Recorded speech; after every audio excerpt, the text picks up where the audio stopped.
કુંવારા મરી જજો, પરંતુ આ 3 લક્ષણોવાળી સ્ત્રીઓ સાથે ક્યારેય પણ લગ્ન કરતા નહીં. જય શ્રી કૃષ્ણ મિત્રો, ફરીથી સ્વાગત છે તમારું અમારી યુટ્યુબ ચેનલ પર. મિત્રો, આ વિડીયોમાં અમે તમને એક એવી કહાનીમાં લઈ આવ્યા છીએ કે જેમાંથી તમને શીખવા મળશે કે કેવી 3 લક્ષણોવાળી સ્ત્રીઓથી આપણે બચીને રહેવું જોઈએ અને એવી સ્ત્રીઓ સાથે ક્યારેય પણ લગ્ન ન કરવા જોઈએ જેથી તમે જીવનમાં ક્યારેય પણ હેરાન નહીં થાઓ. મિત્રો, આ કહાની તમારા માટે ખૂબ જ જ્ઞાનવર્ધક અને મોટિવેશનલ છે. આ કહાનીમાંથી તમને ખૂબ જ જાણકારી જાણવા મળશે અને બોધ પણ મળશે. મિત્રો, તમને બધાને વિનંતી છે કે આ કહાનીની શરૂઆતથી લઈને અંત સુધી જરૂરથી સાંભળજો અને વિડીયોના અંત સુધી બન્યા રહેજો. અને વિડીયોને સ્કીપ ન કરતા જો તમે અમારી ચેનલ પર પહેલીવાર આવ્યા હોય તો અમારી ચેનલને સબસ્ક્રાઇબ જરૂરથી કરી દેજો અને કમેન્ટ બોક્સમાં જય શ્રી કૃષ્ણ જરૂરથી લખી દેજો, જેથી ભગવાન શ્રી કૃષ્ણની કૃપા આપણા ઉપર હંમેશા બની રહે. તો ચાલો મિત્રો, તમારો કિંમતી સમય બગાડ્યા વગર હવે કહાની શરૂ કરીએ. મિત્રો, એક સમયની વાત છે.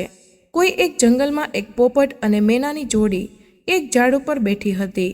પોપટે મેનાને કહ્યું કે હે મેના રાણી, આજનો સમય ઘણો બધો બદલાઈ ગયો છે. મેનાએ પોપટને કહ્યું, સ્વામી, એવો કેવો સમય અત્યારે બદલાઈ ગયો છે? ત્યારે પોપટ મેનાને કહે છે કે મેના રાણી, આજનો સમય એટલો બધો બદલાઈ ગયો છે કે આજકાલની સ્ત્રીઓ અને છોકરીઓ ખૂબ જ સ્વાર્થી બની ગઈ છે. કેમ કે સ્ત્રીઓ પોતાના સ્વાર્થ માટે કંઈ પણ કરવા માટે તૈયાર થઈ ગઈ છે. જે કામ તેમણે ક્યારેય પણ ન કરવું જોઈએ તે સ્વાર્થ માટે તે કામ કરવા માટે તૈયાર થઈ જાય છે. ત્યારે મેના કહે છે કે સ્વામી, હું તમારી આ વાતથી સહેમત નથી. તમે અમારી સ્ત્રી જાતિની બુરાઈ કરી રહ્યા છો. સ્ત્રીઓ સ્વાર્થી હોતી નથી. ત્યારે પોપટ કહે છે કે ના મેના, મારી વાત ઉપર વિશ્વાસ કર. ત્યારે મેના કહે છે કે ના સ્વામી, હું તમારી વાત ઉપર વિશ્વાસ નહીં કરી શકું. ત્યારે પોપટ મેનાને કહે છે કે જો તને વિશ્વાસ નથી આવતો તો હું તને એક કહાની સંભળાવું છું અને આ કહાની સાંભળ્યા પછી તને વિશ્વાસ થઈ જશે કે તમારી સ્ત્રી જાતિ કેટલી સ્વાર્થી બની ગઈ છે. પોતાના સ્વાર્થ માટે કેટલાય ખરાબ કામ કરવા માટે તે તૈયાર થઈ જાય છે. ત્યાર પછી મેના કહે છે કે ભલે સ્વામી, હવે તમે કહાની સંભળાવો અને મને એ સાબિત કરીને બતાવો કે અમારી સ્ત્રી જાતિ સ્વાર્થી છે કે નહીં. મિત્રો, ત્યારે તે પોપટ મેનાને એક કહાની સંભળાવે છે. પોપટ કહે છે કે મેના, એક સમયની વાત છે. એક નગરમાં 3 મિત્રો રહેતા હતા. એક રાજાનો દીકરો હતો જે રાજકુમાર હતો, એક વાણિયાનો દીકરો હતો અને શાહુકારનો દીકરો હતો. 3 મિત્રો હતા. 3 મિત્રો વચ્ચે ખૂબ જ ગાઢ દોસ્તી હતી, કેમ કે તે 3 મિત્રો એક સાથે ભણ્યા હતા અને સાથે જ મોટા થયા હતા. રાજાનો જે દીકરો હતો, જે રાજકુમાર હતો, તેના લગ્ન પણ થઈ ગયા હતા. મિત્રો, એક દિવસની વાત છે. 3 મિત્રો રાજાના બગીચામાં વિહાર કરી રહ્યા હતા. ત્યારે રાજકુમારે તેના મિત્રને કહ્યું કે ઘણા દિવસો થઈ ગયા, મારી પત્ની તેના પિયર ગઈ છે. આપણે બધા મારી સાસરીમાં જઈ આવીએ અને મારી પત્નીને લઈ આવીએ, કેમ કે મને ઘણા દિવસથી તેની યાદ આવી રહી છે. ત્યાર પછી તેના બંને મિત્રો, જે એક વાણિયાનો દીકરો હતો અને એક શાહુકારનો દીકરો હતો, તેમણે રાજકુમારને કહ્યું કે તું તો તારા સાસરીમાં જઈશ, તું તો ત્યાં જઈશ તો એશો આરામથી રહીશ, પરંતુ અમે બંને ત્યાં ક્યાં રહીશું? ત્યારે રાજકુમાર કહે છે કે તમે ત્યાં કોઈ જગ્યા શોધી લેજો અને રાત ત્યાં રોકાઈ જજો. હું સવારે મારી પત્નીને લઈને આવી જઈશ. મિત્રો, રાજકુમારની વાત સાંભળીને તે બંને મિત્રો તૈયાર થઈ જાય છે. મિત્રો, એક વાત એ પણ જણાવી દઈએ કે જે વાણિયાનો દીકરો હતો તે ખૂબ જ ચાલાક અને સમજદાર પણ હતો, પરંતુ રાજાનો દીકરો જે રાજકુમાર હતો અને શાહુકારનો દીકરો એ બંને ખૂબ જ ભોળા હતા. બીજા દિવસે સવારે તે બંને મિત્રો રાજકુમાર સાથે સાસરીમાં જવા માટે ચાલી નીકળ્યા. મિત્રો, રાજકુમારની સાસરીમાં પહોંચતા પહોંચતા 3 દિવસ થઈ ગયા. જ્યારે એ નગરમાં પહોંચ્યા ત્યારે રાજકુમારે તેના બંને મિત્રોને કહ્યું, હવે તમે કોઈ જગ્યા શોધી લેજો અને ત્યાં રોકાઈ જજો. હું હવે મારી સાસરીમાં જઈશ અને સવાર પડતા મારી પત્નીને લઈને પાછો આવી જઈશ. ત્યારે પોપટ કહે છે કે હે મેના, આટલું કહ્યા બાદ તે રાજકુમાર સાસરીમાં ચાલ્યો જાય છે અને બીજી બાજુ શાહુકાર અને વાણિયાનો દીકરો રાતવાસો કરવા માટે જગ્યા શોધવા માટે નીકળી જાય છે. શોધતા શોધતા તેઓને એક જગ્યા મળે છે. ત્યાં આગળ રાતવાસો કરવા માટે અને જમવાની પણ સારી વ્યવસ્થા હોય છે. મિત્રો, જ્યારે તે આશ્રય સ્થાન ઉપર પહોંચે છે ત્યારે તેઓ ત્યાં એક વૃદ્ધ ડોશીને જુએ છે. ત્યારે બંને મિત્રો તે ડોશી પાસે જાય છે અને કહે છે કે અમે અહીં રાતવાસો કરવા માટે આવ્યા છીએ, તો કૃપા કરીને અમને અહીં જગ્યા બતાવો કે જેથી કરીને અમે અહીં રાત રોકાઈ શકીએ. સવારે વહેલા અમે અહીંથી ચાલ્યા જઈશું. મિત્રો, ત્યારબાદ તે વૃદ્ધ ડોશીમાં તે બંને મિત્રોને કહે છે કે કોઈ પણ જગ્યાએ બીજું સ્થાન શોધી લો અને ત્યાં રોકાઈ જજો, પરંતુ અહીંયા તમે ભૂલથી પણ ન રોકાશો. ત્યારે બંને મિત્રો કહે છે કે કેમ, અમે અહીં ન રોકાઈ શકીએ. ત્યારે એ ડોશીમાં કહે છે કે જો તમે અહીં આગળ રોકાઈ ગયા તો તમે જીવતા નહીં રહો અને તમારું મૃત્યુ થઈ જશે. મિત્રો, આવી રીતે તે વૃદ્ધ ડોશીમાં તે વાણિયાના દીકરા અને શાહુકારના દીકરાને સમજાવી રહી હતી. મિત્રો, તે જ સમયે તે આશ્રયના સ્થાનના યોગાનમાં શાહુકારના દીકરાને એક ખૂબ જ સુંદર સ્ત્રી જોવા મળી અને તે સુંદર સ્ત્રીને જોઈને શાહુકારના દીકરાને મનમાં થઈ ગયું કે મારે આજની રાત આ સુંદર સ્ત્રી સાથે જ વિતાવી છે. મિત્રો, આ બાજુ તે વૃદ્ધ ડોશીમાં તે દીકરાઓને સમજાવી રહી હતી, પરંતુ શાહુકારનો દીકરો તે માને જ નહીં. મિત્રો, તે સમયે તે શાહુકારનો દીકરો વાણિયાના દીકરાને કહેવા લાગ્યો કે તું હવે તારી રીતે જગ્યા શોધી લેજે અને ત્યાં રોકાઈ જજે.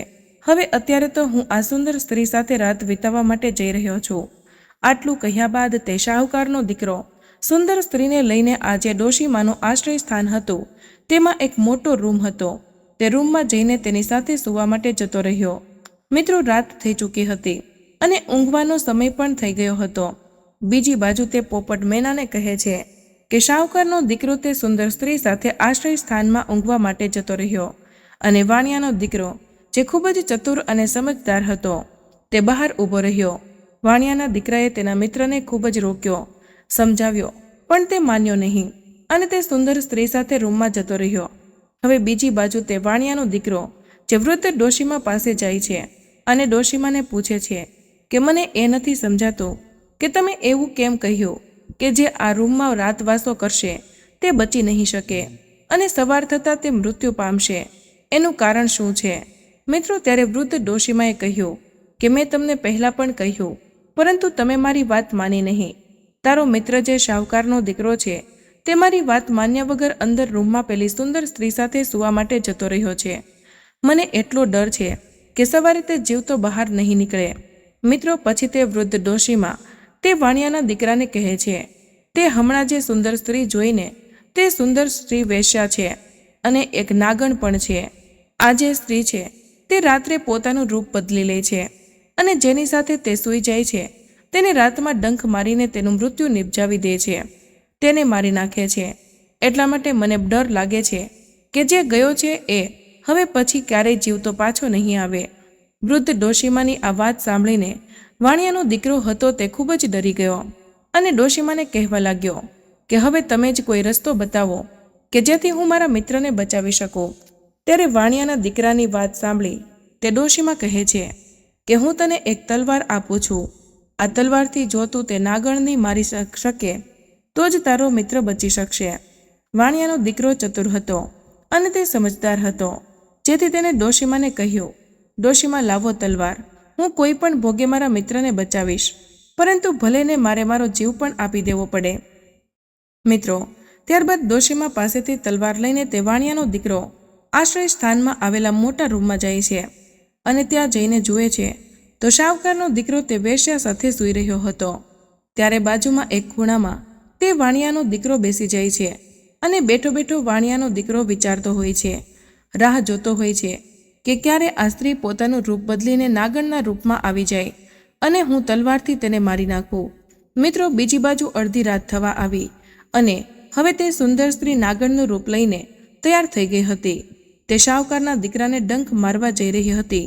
ત્યારે જ તે વાણિયાના દીકરાએ તલવાર લઈને ત્યાં આવીને તે નાગણને મારી નાખી.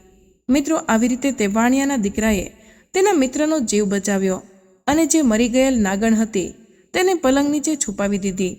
ત્યારબાદ પોપટ મેનાને કહે છે કે મેના, તે નાગણને મારી નાખ્યા બાદ અને તેના મિત્રનો જીવ બચાવ્યા બાદ તે વાણિયાનો દીકરો તે આશ્રય સ્થાનમાંથી બહાર આવી જાય છે. તે જ્યારે બહાર આવ્યો ત્યારે તે જુએ છે કે બહાર એક સુંદર સ્ત્રી રાત્રે એકલી પાસેના એક જંગલમાં જઈ રહી હોય છે. ત્યારે તે વિચાર કરવા લાગે છે, આટલી મોડી રાત્રે આ સુંદર સ્ત્રી જંગલમાં કેમ જઈ રહી હશે? મારે તેની પાછળ જઈને જાણવું જોઈએ કે આ સુંદર સ્ત્રી જંગલમાં ક્યાં જઈ રહી છે, શા માટે જઈ રહી છે? મિત્રો, હવે વાણિયાનો દીકરો તે સુંદર સ્ત્રીની પાછળ પાછળ જંગલમાં ચાલતો જતો હતો, તે જોવા માટે કે સ્ત્રી ક્યાં જઈ રહી છે. દૂર જઈને ત્યાં જંગલમાં એક સાધુનો આશ્રમ આવ્યો. તે સુંદર સ્ત્રી સાધુના આશ્રમમાં પહોંચી ગઈ. તે વાણિયાનો દીકરો જુએ છે કે તે સુંદર સ્ત્રી તે સાધુ પાસે વાત કરી રહી હોય છે અને થોડા સમય પછી તે ત્યાંથી પાછી ઘરે જવા માટે નીકળે છે અને સાધુને કહે છે કે આજની આપણી મુલાકાત અડધી હતી, અધૂરી હતી. ત્યારે તે સાધુ કહે છે કે તું કેમ આવું કહે છે? ત્યારે તે સુંદર સ્ત્રી કહે છે કે આજે મારો પતિ મને લેવા માટે આવી ગયો છે અને મારા ઘરે રોકાયો છે. કાલે હવે હું એની પાસે મારા સાસરે જતી રહીશ અને આપણે નહીં મળી શકીએ. ત્યારે સાધુ તે સુંદર સ્ત્રીને કહે છે કે અત્યાર સુધી તો તું મને દરરોજ મળવા આવતી હતી અને હવે તારો પતિ આવી ગયો છે એટલે તું મને છેતરીને મારી સાથે કપટ કરીને હવે તું જઈ રહી છે. ત્યારે તે સુંદર સ્ત્રી કહે છે, હા, મારો પતિ મારા ઘરે આવ્યો છે અને તે અત્યારે સૂઈ રહ્યો છે. કાલે સવારે હું સાસરે જતી રહીશ, એટલા માટે તમે મને માફ કરી દો. હવે પછી હું તમને નહીં મળું. મિત્રો, આ સુંદર સ્ત્રીની વાત સાંભળીને તે સાધુને ખૂબ જ ગુસ્સો આવી જાય છે અને ગુસ્સાના કારણે તે સાધુ તે સ્ત્રીનું નાક કાપી નાખે છે. મિત્રો, નાક કાપવાના લીધે તે સુંદર સ્ત્રીને ખૂબ જ પીડા થવા લાગે છે અને તે સ્ત્રીઓ બૂમો પાડવા પાડતા પોતાના ઘર તરફ જવા રવાના થઈ જાય છે. મિત્રો, આ બધું જોઈને અને સાંભળીને વાણિયાના દીકરાને ખૂબ જ ગુસ્સો આવ્યો. ગુસ્સામાં આવીને તેને તલવારથી તે સાધુને મારી નાખ્યો અને ત્યાંથી જતો રહ્યો. થોડે દૂર ગયા પછી ત્યાં રસ્તામાં એક મંદિર આવ્યું. મંદિરમાં જઈને તે વાણિયાનો દીકરો ત્યાં છુપાઈ ગયો. મિત્રો, મંદિરમાં બેઠો બેઠો તે વાણિયાનો દીકરો વિચારતો હોય છે કે હે પ્રભુ, આ દુનિયામાં શું થઈ રહ્યું છે? મિત્રો, ત્યારે ત્યાં 4 ચોર આવે છે અને તે ચોર મંદિરે આવીને તે મંદિરમાં બિરાજમાન દેવી માને પ્રાર્થના કરતા કહે છે કે હે દેવી માં, અત્યારે અમે ચોરી કરવા માટે જઈ રહ્યા છીએ. અમને આશીર્વાદ આપો જેથી અમારી ચોરી આસાનીથી થઈ જાય અને અમે સારું એવું ધન ચોરી લઈએ. જો અમે અત્યારે મોટી ચોરી કરી લાવીશું તો આવતીકાલે અમે રાજાની દીકરીને પકડી લાવીશું અને તમને બલિ ચડાવીશું. આટલી પ્રાર્થના કર્યા પછી તે ચોર ચોરી કરવા માટે નીકળી જાય છે. મિત્રો, મંદિરમાં બેઠેલા તે વાણિયાના દીકરાએ ચોરોની આ વાત સાંભળી અને આ વાત સાંભળીને તેના પગ નીચેથી જમીન સરકી ગઈ. આ શું થઈ રહ્યું છે? આ મંદિરમાં પણ એક હત્યા થશે, આવું તે વિચારવા લાગ્યો. મિત્રો, ત્યારે તે વાણિયાનો દીકરો વિચારવા લાગે છે, ગમે તે થઈ જાય પરંતુ આવતીકાલે હું તે રાજાની દીકરીને મરવા નહીં દઉં. આવું વિચારીને તે મંદિરમાં જ બેસી રહ્યો. મિત્રો, બીજી તરફ તે સ્ત્રી જે સ્ત્રીનું નાક પહેલા સાધુએ કાપી દીધું હતું, તે સ્ત્રી પોતાના ઘરે પહોંચી ગઈ. તેને પીડા તો ઘણી બધી થઈ રહી હતી અને તે વિચારવા લાગી કે જો સવાર થશે અને બધા મને જોશે તો મારા વિશે શું વાતો કરશે? એ લોકો આગળ મારે શરમથી માથું મારું ઝુકાવવું પડશે. ત્યારબાદ તેણે વિચાર કર્યો, લાવને હું હવે મારા પતિને જ આ બાબતમાં ફસાવી દઉં, જેથી કરીને મારું જે નાક કપાયું છે તેના દોષનો ટોપલો મારા પતિ પર આવી જાય. સવાર થઈ અને જ્યારે બધા ઉઠ્યા ત્યારે તે સ્ત્રી જોર જોરથી બૂમો પાડવા લાગી અને બધાને કહેવા લાગી કે જુઓ જુઓ, મારા પતિએ મારું નાક કાપી નાખ્યું. મિત્રો, તે સ્ત્રીની બૂમો સાંભળીને તેના બધા લોકો ભેગા થઈ જાય છે. તે સ્ત્રીના પતિ રાજકુમારને સૈનિકો આવીને પકડી લે છે અને બંદી બનાવી દે છે અને રાજાની સામે રજૂ કરે છે. ત્યારબાદ રાજા આ બનાવ વિશે બધી માહિતી મેળવીને રાજકુમારને જેલમાં નાખી દે છે. મિત્રો, બીજી બાજુ તે વાણિયાનો દીકરો આખો દિવસ તે મંદિરની આસપાસ જંગલમાં બેસી રહ્યો અને રાત થવાની રાહ જોવા લાગ્યો કે ક્યારે પેલા ચોરો લોકો રાજાની છોકરીને લઈને બલિ ચડાવવા માટે આવે, પરંતુ હું એ રાજાની છોકરીને બચાવી લઈશ, તેની હત્યા નહીં થવા દઉં. જ્યારે રાત્રિ થઈ ગઈ ત્યારે તે વાણિયાનો દીકરો તલવાર લઈને મંદિરમાં છુપાઈને બેસી ગયો. મિત્રો, બીજી બાજુ અડધી રાત થઈ ગઈ અને ત્યારે તે ચોર લોકો રાજાની છોકરીને લઈને આવ્યા અને મંદિરની બહાર બેસી જાય છે. મિત્રો, ત્યાં ચોર બેઠા બેઠા એકબીજા સાથે વાતો કરી રહ્યા હતા અને દેવી માનો આભાર માની રહ્યા હતા કે આજે તો ખૂબ જ મોટી ચોરી કરી છે અને હવે આપણે ખૂબ જ પૈસાવાળા બની જઈશું. આવું વિચારતા વિચારતા તેમનો એક ચોર બોલ્યો કે હવે રાહ ના જુઓ અને આ રાજાની છોકરીને દેવી માની સામે લઈ જઈને બલિ ચડાવી દો. મિત્રો, તે ચોર 4માંથી એક ચોર રાજાની છોકરીને લઈને મંદિરમાં જાય છે અને દેવીમાં સામે ઊભો થઈ જાય છે. જેવો તે ચોર રાજાની દીકરીને મારવા માટે તેમની બલિ ચડાવવા માટે જાય છે, ત્યાં તરત જ તલવાર લઈને બેઠેલા તે વાણિયાના દીકરાએ તે ચોરની જ બલિ ચડાવી દીધી, જેથી રાજાની દીકરી બચી ગઈ. બીજી બાજુ ચોર પાછો ન આવ્યો એટલે બહાર બેઠેલા ચોરમાંથી એક ચોર બોલ્યો કે કેમ આટલી બધી તેને વાર લાગી, તેની બલિ ચડાવી કે નહીં? લાવ હું ત્યાં જઈને જોઈ આવું. મિત્રો, જ્યારે તે બીજો ચોર મંદિરમાં પ્રવેશે છે અને તે વાણિયાનો દીકરો તલવાર લઈને બેઠો જ હોય છે અને તરત જ તે બીજા ચોરને પણ તલવારથી મારી નાખે છે. મિત્રો, ત્યારબાદ બાકી રહેલા 2 ચોરોને પણ આ જ રીતે તે વાણિયાના દીકરાએ મારી નાખ્યા અને રાજાની દીકરી હતી તેની રક્ષા કરીને બચાવી લીધી. મિત્રો, હવે 4 ચોર મરી ગયા હતા. ત્યારબાદ વાણિયાનો દીકરો રાજાની દીકરીને કહે છે કે ચાલો હું તમને તમારા ઘરે મૂકી જાઉં. રાજાની દીકરી ખૂબ જ ગભરાઈ ગયેલી હતી. તે વાણિયાના દીકરા સાથે પોતાના ઘરે પહોંચે છે. ત્યારબાદ મિત્રો પોપટ મેનાને કહે છે કે તે રાજાની દીકરી તે વાણિયાના દીકરાને પ્રેમ કરવા લાગે છે અને વાણિયાના દીકરાને કહે છે કે મારે તારી સાથે લગ્ન કરવા છે. મિત્રો, વાતો વાતો માટે બંને જણા રાજાની દીકરીના ઘરે પહોંચી જાય છે અને ત્યાં પહોંચ્યા પછી તે વાણિયાનો દીકરો રાજાની દીકરીને કહે છે કે ના, મેં તમારી રક્ષા કરી છે. એનો મતલબ એવો નથી કે મારે તમારી સાથે લગ્ન કરવા જોઈએ. તમારી સાથે લગ્ન કરવા માટે હું તૈયાર નથી. આ વાત સાંભળીને રાજાની દીકરીને ખૂબ જ ગુસ્સો આવી ગયો. તેણે વાણિયાના દીકરાને કહ્યું કે જો તું મારી સાથે લગ્ન નહીં કરે તો હું તને ફસાવી દઈશ અને જેલમાં પુરાવી દઈશ. ત્યારે વાણિયાના દીકરાએ કહ્યું કે જેવી તમારી મરજી, હું લગ્ન તો નહીં જ કરું. મિત્રો, આ વાત સાંભળીને રાજાની દીકરી જોર જોરથી બૂમો પાડવા લાગી અને કહેવા લાગે છે કે બચાવો બચાવો, આ વ્યક્તિ મને અહીંથી ભગાડીને લઈ જઈ રહ્યો હતો અને હવે તે મારી ઇજ્જત પર લૂંટવા માંગે છે. મિત્રો, તરત જ સૈનિકોએ રાજાની દીકરીનો અવાજ સાંભળ્યો અને તે વાણિયાના દીકરાને પકડી લીધો અને તે દીકરાને રાજા સમક્ષ રજૂ કર્યો.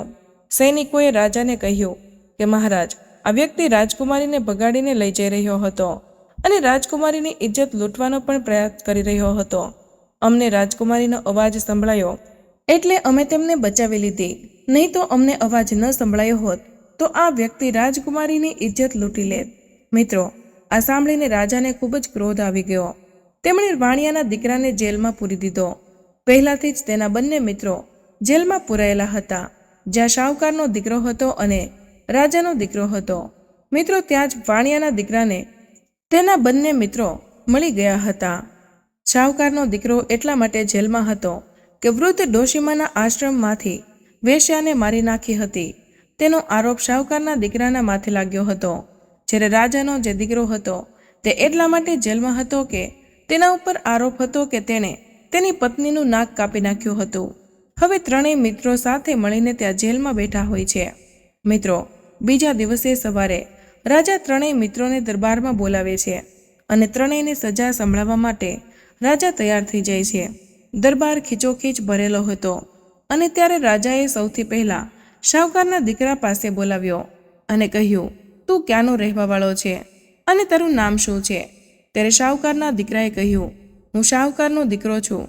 અને રાજાએ તેને કહ્યું, હવે તું એ જણાવ કે તે વેશ્યાને શું કરવા મારી હતી? મિત્રો, હવે શાહુકારના દીકરાને કશું પણ ખબર ન હતી. તેને એ પણ ખબર ન હતી કે તે વેશ્યા હતી અને તેની હત્યા કોણે કરી હતી. રાજાએ ફરીથી પૂછ્યું, તું ચૂપચાપ કેમ ઊભો છે? જલ્દી જણાવ કે તે વેશ્યાની હત્યા કેમ કરી છે? ત્યારે તે વાણિયાનો દીકરો વચ્ચે બોલે છે અને મહારાજને કહે છે કે હે રાજાજી, મને ક્ષમા કરો, કેમ કે હું વચ્ચે બોલી રહ્યો છું. આને કશું પણ ખબર નથી. તેને વેશ્યાની હત્યા નથી કરી, કેમ કે વેશ્યાની હત્યા મેં કરી છે. ત્યારે રાજાએ વાણિયાના દીકરાને પૂછ્યું કે હવે તું જણાવ કે તે વેશ્યાની હત્યા કેમ કરી? ત્યારે તે વાણિયાના દીકરાએ તે રાત્રે બનેલી સમગ્ર ઘટના તે રાજાને કહી સંભળાવી અને તેણે એ પણ કહ્યું કે જો તમને મારી વાત ઉપર વિશ્વાસ ન આવતો હોય તો તમે અત્યારે ત્યાં કોઈને મોકલીને તપાસ કરાવો અને તે આશ્રય સ્થાનમાં, તે ઓરડામાં, તે પલંગ નીચે હજુ પણ તે વેશ્યાની લાશ પડેલી છે. મિત્રો, આ સાંભળીને રાજાએ પોતાના સૈનિકોને તે આશ્રય સ્થાનમાં મોકલ્યા અને તે સૈનિકોએ જોયું તો સાચે જ તે પલંગ નીચે તે વેશ્યા જેના નાગણનું રૂપ લીધું હતું તેની લાશ ત્યાં પડી હતી. આ વાત તે સૈનિકોએ આવીને રાજાને જણાવી. આ સાંભળીને રાજા ખૂબ ખુશ થયો અને વાણિયાના દીકરાને કહ્યું કે હું તારાથી ખુશ છું કે તે તારા મિત્રનો જીવ બચાવવા માટે પોતાના જીવની પરવા કર્યા વગર તે ઈચ્છાધારી નાગણનું વધ કર્યો. હવે મિત્રો રાજાને તે શાહુકારના દીકરાને છોડી મૂકે છે. હવે તે રાજા તે રાજકુમારને બોલાવે છે અને તે રાજકુમારને પૂછે છે કે હવે તું જણાવ કે તારી પત્નીનું નાક તે કેમ કાપ્યું. મિત્રો હવે તે રાજકુમારને પણ ખબર ન હતી કે તેની પત્નીનું નાક કોણે કાપ્યું હતું, પરંતુ તે રાજકુમાર ચૂપચાપ ત્યાં ઊભો હતો. રાજાએ ફરીથી પૂછ્યું કે બતાવ કે કેમ તારી પત્નીનું નાક તે કાપ્યું.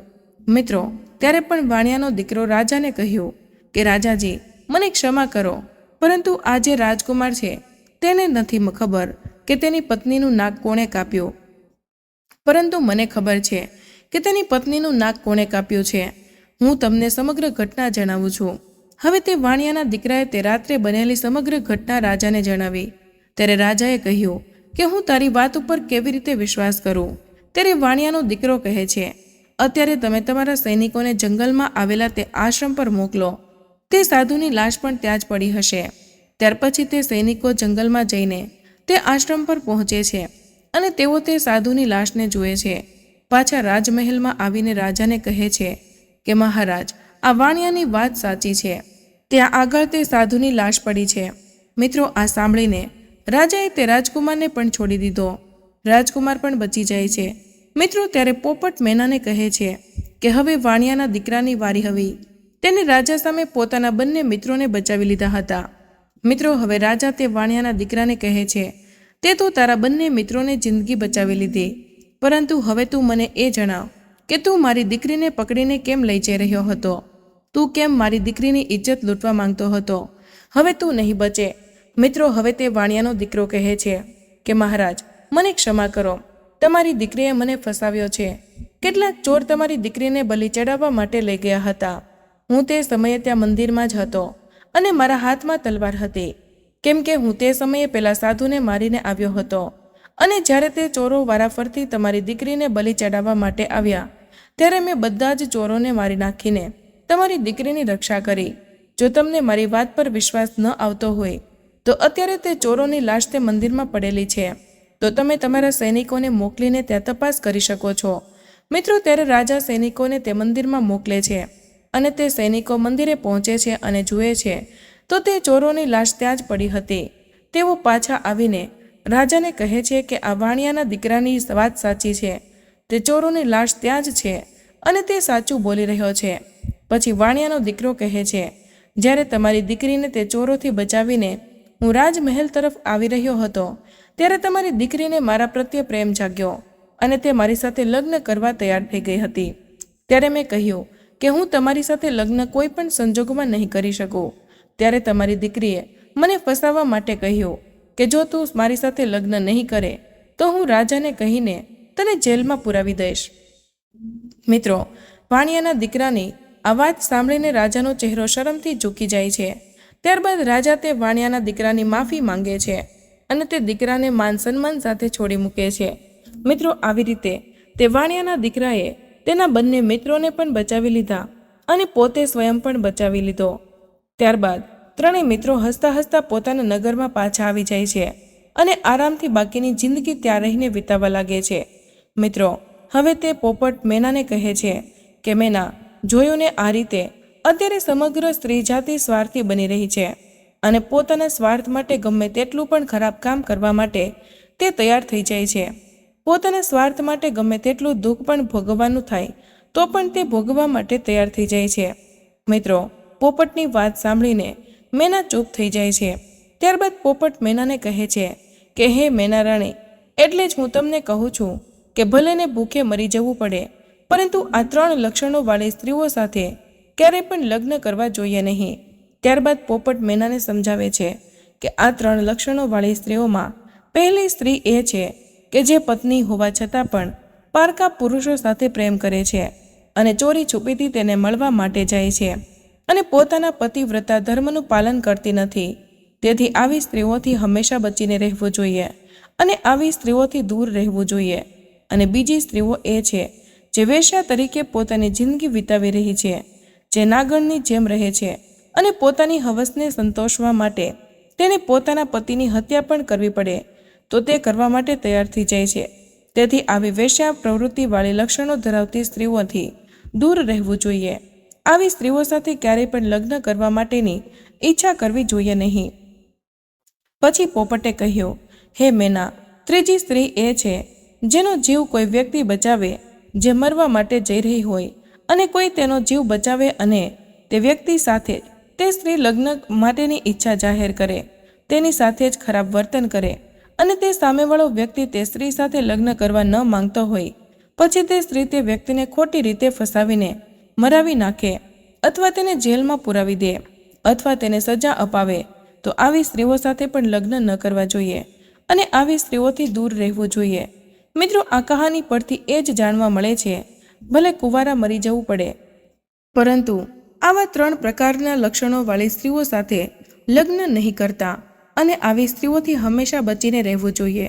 આવી સ્ત્રીઓથી દૂર રહેવું જોઈએ, જેથી તમે જિંદગીમાં ક્યારેય પણ ફસાશો નહીં અને જિંદગીમાં ક્યારેય પણ દુઃખી નહીં થાવ અને ક્યારેય પણ તમારે જિંદગીમાં રડવું પણ નહીં પડે. તમારે ક્યારેય પણ જીવનમાં પછતાવું નહીં પડે. તો મિત્રો, આ કહાની તમને કેવી લાગી તે કમેન્ટમાં જરૂર જણાવજો. વિડીયો પસંદ આવ્યો હોય તો વિડીયોને લાઇક અને તમારા મિત્રો સાથે શેર કરજો. ચેનલ પર નવા હોય તો ચેનલને સબસ્ક્રાઇબ જરૂરથી કરી દેજો. મળીએ એક નવા વિડીયોમાં. ત્યાં સુધી બધા જ મિત્રોને જય શ્રી કૃષ્ણ. ધન્યવાદ.